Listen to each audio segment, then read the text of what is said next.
In this video, we are going to cover liquidity pools using stories, examples, and analogies so that the concept is broken down so much that your grandpa could understand it. At least, that's what we keep saying. If you don't know what liquidity pools are, you should be excited to learn about them. Basically, liquidity pools are not imaginary pools filled with water, they are pools filled with money. In fact, they are actually smart contracts that allow traders to trade tokens and coins even if there are no buyers and sellers out there. First, let me explain how the traditional stock market works. It uses what is called an order book model. This means all the buyers and sellers write down and then they submit their orders for how much of a stock they want to buy and at what price they want to buy it. Whenever two buyers and sellers meet at the same price, a trade is transacted. The buyer gets the stock and the seller gets the cash. For example, an order book might look like this. See, if you look here, where someone is asking to buy 16 stocks at $13.45, and over here where someone is asking to sell 20 stocks for $13.80. Essentially, when you want to buy a stock on Robinhood, for example, and at what we call market price, you are essentially just submitting an order to buy all of the stocks that you want to at the current price at which sellers are willing to sell it for. If you look at this graph, the left one, you can see how many buyers and sellers there are at different prices. Now, you need to know, this is very inefficient if you want to buy or sell because you have to set a price that someone else is willing to buy or sell at least if you want to buy or sell your stock immediately. Otherwise, you have to wait around and hope that eventually the price matches what you're looking for. Well, so what's the solution? It's a liquidity pool that uses an algorithm. With this algorithm, we will always be able to buy or sell an asset no matter how high or low the price is, and no matter what time of the day it is, and no matter if there's a buyer or seller to meet our current needs. A liquidity pool is a pool of money that contains both assets of what you're wanting to trade for. For this example, we are going to be using Ethereum and basic attention token. Now, before we continue, we highly recommend watching our videos on smart contracts because they are the technology that allows a liquidity pool to exist. A liquidity pool is nothing more than just code. It is a smart contract written in a way to hold certain funds, do math with those funds, and then allow you to trade based on the math that it did. So let's get a little technical. The pool starts off with an exact ratio of 50-50. This means if you wanted to give the pool $500 so that it could trade, you must give it $250 of Ethereum and $250 of basic attention token. Why? Well, you'll see in a minute. Most liquidity pools use an algorithm called a constant product automated market maker, which is a bunch of large words that if you have no idea what they mean, we highly recommend you to watch our video on it. We recently just posted a video that basically breaks down the math using examples and the algorithm using an analogy. We think it'd be super helpful for you to understand this topic. Anyways, as you buy more and more basic attention token by giving it Ethereum, it will slowly raise the price that you are paying for each token. For example, the first one might be $1.20. The next one you buy after that might be $1.20 and a tenth of a penny. The next one that you buy might be $1.20 and 3/10 of a penny. And maybe after you've bought 100 basic attention token, the price might be $1.50. So that might have been confusing, but think about it like this. As you buy more and more basic attention token, the liquidity pool will charge you more and more for each one. Now this is because it wants to keep the perfect 50-50 ratio of Ethereum and basic attention token. Well, you're buying more basic attention token and you're giving it Ethereum so that it thinks the price of Ethereum is dropping because there's a lot more of it in the pool. And so for it to keep the 50-50 value ratio, it will essentially raise the price of basic attention token, at least using the algorithm that it uses. If you've made it this far without watching our automated market maker video, congratulations. But if you're still confused or you didn't get any of that, go watch the AMM video and most of this will make perfect sense. Now, something to keep in mind with liquidity pools is that every transaction has a tax. It will cost a very small percentage of each trade for you to make a trade. And we'll go over where that money goes in a minute. A great example of a liquidity pool is Uniswap. They allow you to trade almost any Ethereum token for any other Ethereum token. And the cost is a very small fee. Moving on, one important and powerful thing of liquidity pools that I want to mention is that what if we have a bunch of basic attention token and instead of trading it for Ethereum, we want to trade it for some of the graph token? Well, most decentralized exchanges will hook up two liquidity pools together to allow you to perform that trade directly. For example, you tell it that you have basic attention token and want to buy the graph token. Well, that decentralized exchange will actually do two swaps. The first one, it will do basic attention token to Ethereum, and then it will do Ethereum to the graph token, essentially swapping out basic attention token for the graph token for you. Now, the technical term for this is routing, and it's very powerful. The decentralized exchange will route some trades for you so that you can essentially trade any token on their platform for any other token, even if there aren't a bunch of liquidity pools for that token. So now that we know roughly how a liquidity pool works, let's go over why you would want to put money into one, because you can be an investor in a liquidity pool. And when you do this, whenever you put money into a liquidity pool, you are what is called a liquidity provider. So do you remember how I said every trade takes a very small fee? Well, as more and more people trade, those fees start to add up. Where do those fees go? They go to the liquidity providers. So let's say you put in $500 of Ethereum and $500 of basic attention token into a liquidity pool. Your friend decides to join you and he does the exact same thing. So now there is $2,000 total in the liquidity pool. Now as people are trading in and out all day long, let's maybe say you rack up $150 in fees. At the end of the day, since you owned 50% of that pool, because your friend owned the other half, you earn $75 for providing that liquidity. And yes, these fees can add up to be substantial amounts in the current crypto atmosphere. Some decentralized exchanges are offering up to 500%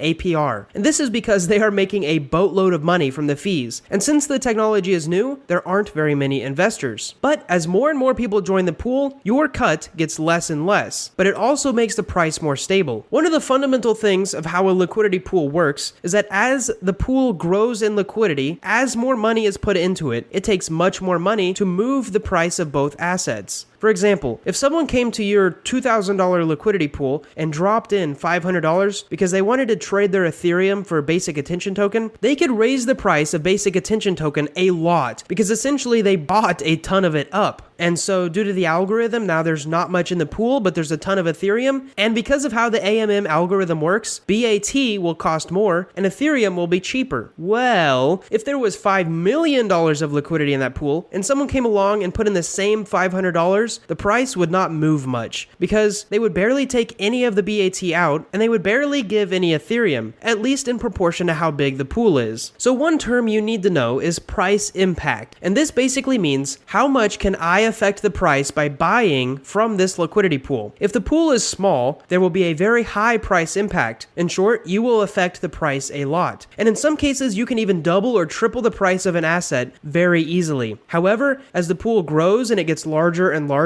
the price impact gets smaller, and large buy-ins affect the price less. Another thing worth mentioning is something called arbitrage traders. You remember how I said if someone buys a bunch of basic attention token that the price of Ethereum would drop? Well, at least in that pool. Ethereum might be $450 for each Ethereum in that pool after someone gave it a ton of Ethereum. Well, what if you could sell your Ethereum to Coinbase for $500? You could buy a bunch of Ethereum from that pool and then immediately go and sell it to Coinbase. And every transaction you would make $50 off of every Ethereum that you sold. This is called arbitrage trading. And you might be like, why are they going to do a bunch of trades if all they're going to do is scoop up a bunch of profits? Well, that is exactly what they're doing. But they're also paying that very small fee. And they're also helping to keep the pool prices the same as other exchange prices. They are essentially helping to keep a stable price of that token by ensuring that it's the same price everywhere. If it's not, they can buy it at a place that sells it cheap, and they can sell it at a place that buys it at a higher price. In short, they will make a profit. But we need people like that. In fact, you could be one of those people. One more thing about the power of liquidity pools. They can get complicated very quickly. For example, Balancer is a platform that currently allows up to 8 assets in a single liquidity pool. The math and the algorithm on that is crazy, but it does show the limitless possibilities of decentralized finance. Ending this video, you should know there are also risks involved with investing in liquidity pools. For example, 2 big ones are impermanent loss and rug pools. Now those are both topics for another video, but you should keep them in mind when you're investing in these highly profitable liquidity pools. If you've enjoyed this video, please reward our hard work by clicking the thumbs up below and consider subscribing so that you get notified whenever we post a video about impermanent loss or rug pool. And we promise to make the topic so simple that your grandpa could understand it. Thank you guys so much for watching. We hope that you learned something, and we hope to see you in the next video.